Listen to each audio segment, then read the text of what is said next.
Greetings all, this is Hairy Nick. I am joined by the one and only Justin. Hello! How are you, Justin?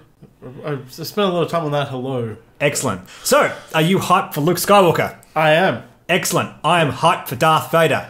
Let's talk about these two commanders in the game of Star Wars Legion because they just look awesome. I think these are going to be the most exciting elements to come out of Wave 1. Yeah, without a doubt. Oh, easy. Yeah. And everyone's going to own both.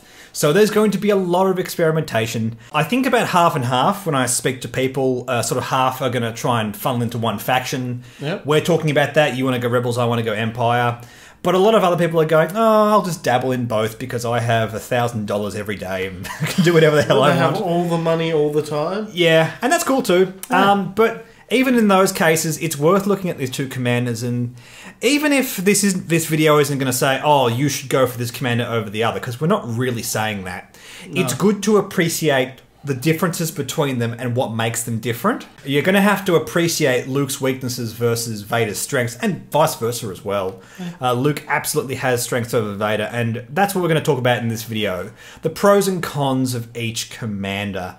Now, first of all, there's just a few things we have to cover before we dive into this. Yes, Vader's more expensive. Vader is going to be better one-on-one when they fight. Yeah. That's just how it is.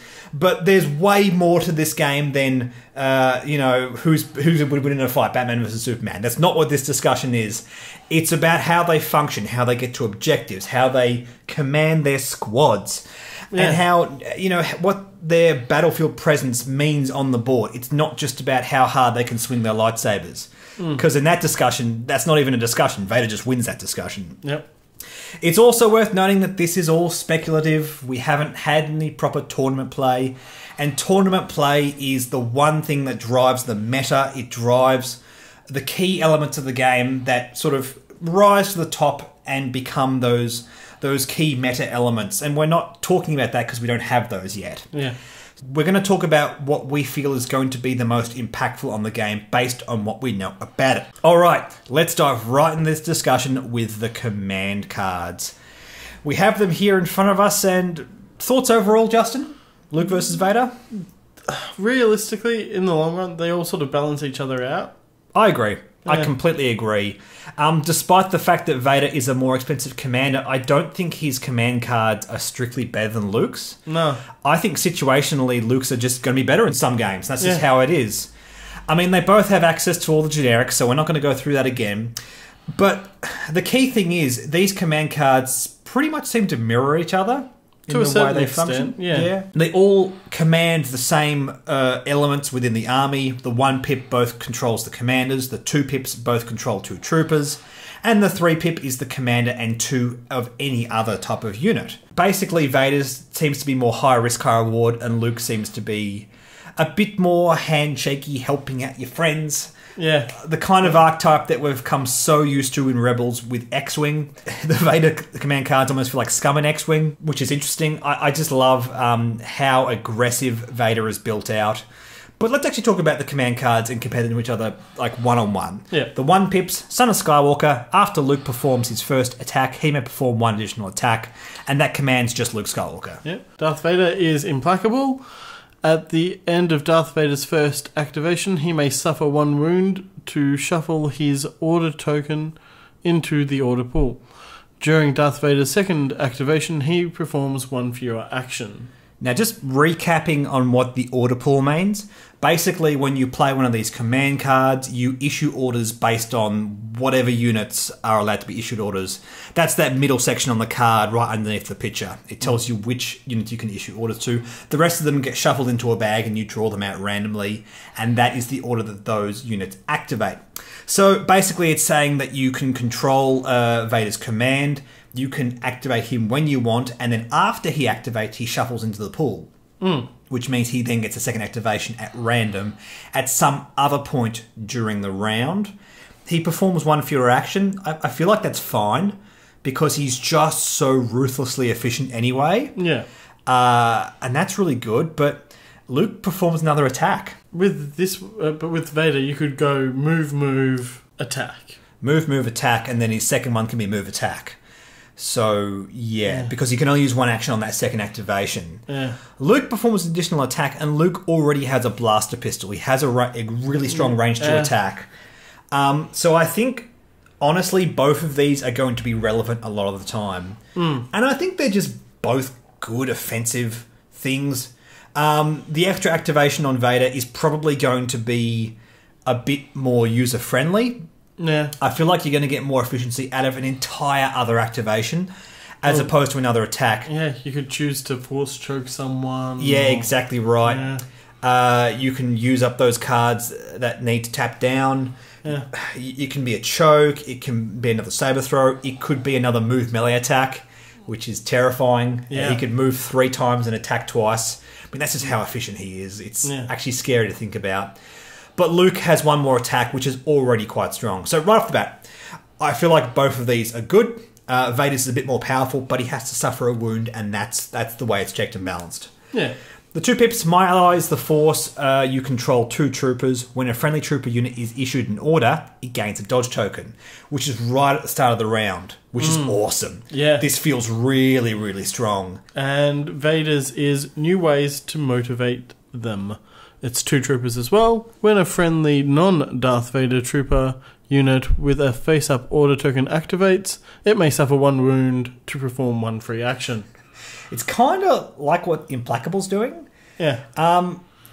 Is a wound worth an action, though? We were discussing this before. How valuable are actions in Legion? I feel like they should be less valuable than they are in X-Wing. But, you know, in X-Wing we have like cards like Push the Limits, which is high cost. You've got to take a stress token, 3 points. But it is so worth it to use Push the Limits because actions are just sacrosanct in X-Wing. Yeah. This feels like a massive cost, having to suffer a wound. I don't know how comfortable I am doing that. Well, also, it's... The other problem with these 2 cards are that they're both for troopers and not for units. Yeah, so it couldn't... Your vehicle can't suffer a wound to do an extra action. I feel like that'd be really good. Yeah. But then again, that wouldn't make any sense flavour-wise, so I get what's going on there. I think situationally that extra action could be amazing. It could be amazing, and that's what it comes down to. It's more situational, but my ally is the Force. You give 2 dodge tokens to your trooper units that you issued orders to at the very start of the round. That's great. Rebel troopers with nimble, they love dodge tokens. That's just lovely. I think that's going to be way more efficient and way more applicable more of the time. You have direct control over the power of that card because all the elements on it are things that you control. Wanting to take more actions on your team may be dependent on where your opponent's team is. And that's why I think it's just a bit more powerful than new ways to motivate team. Let's move on to the 3 pips. Return of the Jedi. Namesake card. Love it. Luke and 2 units. When Luke Skywalker is issued an order, he gains a dodge token. Fantastic. When Luke Skywalker activates, each friendly trooper at range 1 to 3 of him removes a suppression token. And Darth Vader's is Master of Evil. When Darth Vader is issued an order, he gains 1 dodge token. When Darth Vader activates, each enemy trooper unit at range 1 to 2 of him gains 3 suppression tokens. And this is why we think these are nice and balanced out, because I think the Vader card is just way better than the Luke card in this example. Yeah, well, removing 1 suppression token as opposed to giving 3, that's... I mean, yes, there's a range restriction. Luke's is range 1 to 3, but just like new ways to motivate team is dependent on what your opponent is doing, I feel like Return of the Jedi is the same thing. Yeah. Removing suppression tokens is fantastic, but, you know, your opponent's going to know it's coming, and your opponent might play around it. They may not highly value suppression tokens. And, yeah, and it also depends. That, like, when they activate, they're going to get those suppression tokens. Your opponent knows that you play this command card. Well, they're not going to worry about suppression so much. They're going to worry about bigger attacks or just removing minis. Your opponent can play around it after you play that command card. As opposed to Master of Evil, which is just all about what Vader wants to be doing already. Yeah. If he's charging towards a command point and you try to dive on him, he can play Master of Evil and give 3 suppression tokens to nearby troopers. Ugh. 3 suppression tokens means they immediately start to flee. Yeah. They can't do anything and they flee. That's, yeah. Yeah, this to me reminds me of Rogue One, with him just enjoying himself quite a lot. That's right. And, Implacable is the same. Yeah, it's great. It's so great. It's just going to make it so hard for your opponents to function. It's an Alpha Strike card with Vader. Yeah. Not only that, he's also gaining the dodge token as well, which... I mean, in both examples. Oh, it's fantastic because it means if he's being mobbed, Master of Evil, I suppress everything. Oh, what's that? There's one trooper that's going to shoot back at Vader. No, he's going to deflect the bullets back. He's got a dodge token. You're having a great time with Master of Evil. I mean, you are with Return of the Jedi as well. It's not a bad card, don't get me wrong. And it's a great thing to have up your sleeve if your units get locked down with suppression tokens. But again, it's situational. Yeah. It's situational. I think we don't have enough information to see how good suppression is going to be. Yeah, it's another one of those game elements. Yeah. I think there'll be control lists that are built around them, but that's not going to be every list. And from this point of view, I feel like it's balanced out because the 1-pip cards are pretty much a wash. Luke has the better 2-pip card. Vader has the better 3-pip card, in our opinion. Yeah. We've spent long enough on the command cards. Let's go to the actual builds on these guys. And let's start off with Luke Skywalker because he's the good guy and he gets to go first. And this is a build that we were thinking about before we started doing this video, and I like this for its raw efficiency. Battle Meditation, Jedi Mind Trick, and Targeting Scopes. Battle Meditation is just an awesome card. I don't think there's any armies that are going to hate having this card unless they have a lot of long-range comlinks. Mind Trick is awesome, efficient. It's going to mean your Jedi is protected. Targeting Scopes is going to mean you're going to swing that lightsaber harder. I talked about this in the Luke reveal video. From what I can tell from all the information we have, there is no reason Targeting Scopes does not work on your lightsaber. Yeah. Which is a bit dumb, but oh well. Pretty much. It's a really fine-edged lightsaber. I just imagine a lightsaber with a little scope on the side of it, which is fine. I mean, it could be Ezra's lightsaber, which actually has a gun attached to it. Yeah. Yeah, that's fine. Oh, mate, we have Ezra in this game. That could be interesting. Anyway, I just like this build because it's basic, it's efficient. Luke cost 160 points as it is. So plus the 21 makes 181 points. So it's still much cheaper than Vader. Oh, yeah. Like by nearly 20 points. And I feel like this is going to provide good, solid answers. I like Mind Trick a lot. I really think it looks like a solid card. The fact that you can sneak past one enemy troop, it means that your opponent has to devote more resources to answering your Jedi, which is just really cool. Battle Meditation, Targeting Scopes. It's just good all-round stuff. Again, Rebels, good all-round.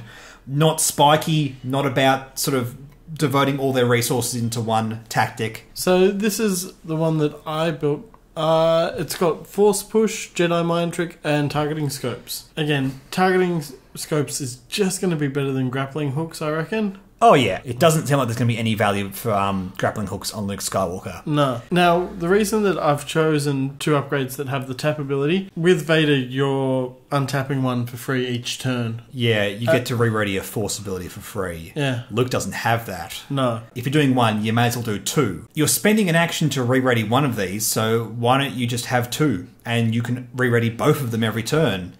Luke also suffers from suppression, unlike Vader, so he gets a lot more value out of the re-ready action.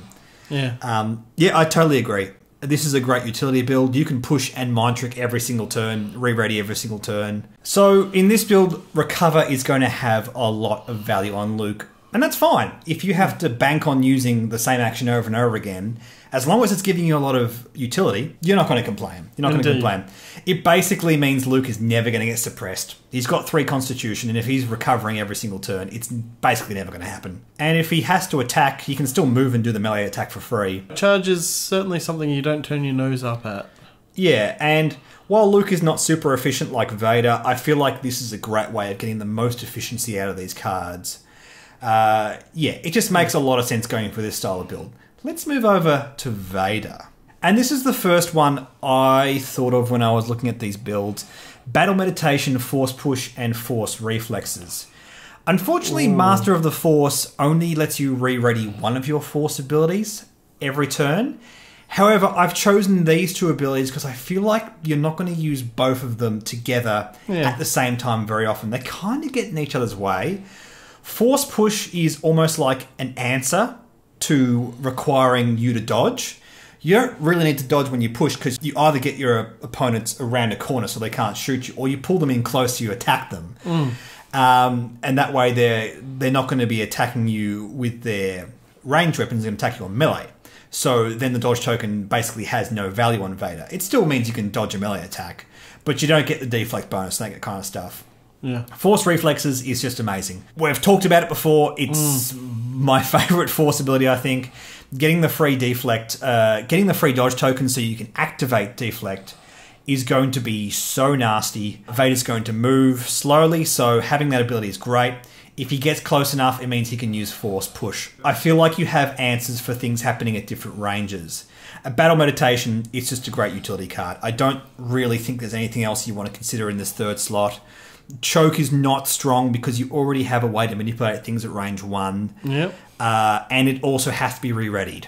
You don't want 3 things that have to re-ready on Vader. He does not want to be using that action to untap all his Force abilities. It's not what he's about. He has a free untap every turn. Focus on moving and attacking. But this right here is what I think is my preferred this build. Is terrifying. This is terrifying. Saber throw and choke. I mean, we saw this example when we had that Vader article just about a week ago. Yeah. The fact that he can choke, saber throw, and move all in one turn. Yeah. Like, all of that can happen within one action. Choke is always going to be re-ready every single turn. The reason I don't think this is necessarily the nuts thing to do is because choke only works at range 1 and Vader only moves at speed 1. Yeah. For that reason, it means that choke is not always going to be used. It might be worth thinking about Force Reflexes because then you have the different answers at different ranges. Yeah, I can see where you're coming from that, but you're looking at a 5-point card as opposed to a 15-point card. Oh yeah, absolutely. And it means choke is always going to be up. It's basically a guaranteed free action turn after turn after turn. Saber throw, every time he moves, he can do a saber throw. And we were discussing this before, it's almost like having a range 3 attack. It works at range 1 to 2, and Vader moves range 1. So Vader can move the speed 1 and throw it at a further 3 speed. It's almost like you have the perfect answer to Rebel Troopers. They can shoot you at range 3, but you can still get them back at range 3. If Vader has to go out of cover, oh well. Yeah. He'll use deflect. He, in that instance, will get the dodge token ready. He'll just spend the action to get the dodge token. Yeah. Remember, as great as Reflexes is, you can just always use an action to get a dodge token. And of course, Battle Meditation, I don't need to explain why that's there. Yeah. It's a great thing to have. The only instance you probably wouldn't favour Battle Meditation is probably when the other troopers on your squad already have long-range comlink. So, like, you have speeder bikes and that kind of stuff. Yeah. I still think it's going to have great utility. If you deploy with Disarray and you have ATSTs, you are going to love Battle Meditation. It's going to be your best friend. Most definitely. And from my point of view, this is the build on Vader which has got me the most hype. Yeah. But let's address the elephant in the room. This costs 225 points. And it's relatively budget for Vader as well. Yeah. Luke's builds cost around about 40 points less. I mean, he physically as a unit costs around about 40 points less. And the builds tend to cost around the same points band as well, depending on how efficient you want to make them. Yeah. Is that 40 points going to hurt a lot? I don't know, like, Vader's 8 health, Luke is 6? Yeah, Vader does not suffer from the effects of suppression. He's never going to want to take that recover action, which makes him a bit more efficient, which is fantastic. Yeah. Luke needs to recover, but Luke, as we talked about before, can make the recover action more potent by giving himself more things that need to re-ready. Luke can build himself out so his inefficiency actually becomes less of a problem. Vader can build himself out to capitalise on his already massively efficient stats. Yeah. But is it worth 40 points? He doesn't suffer from suppression.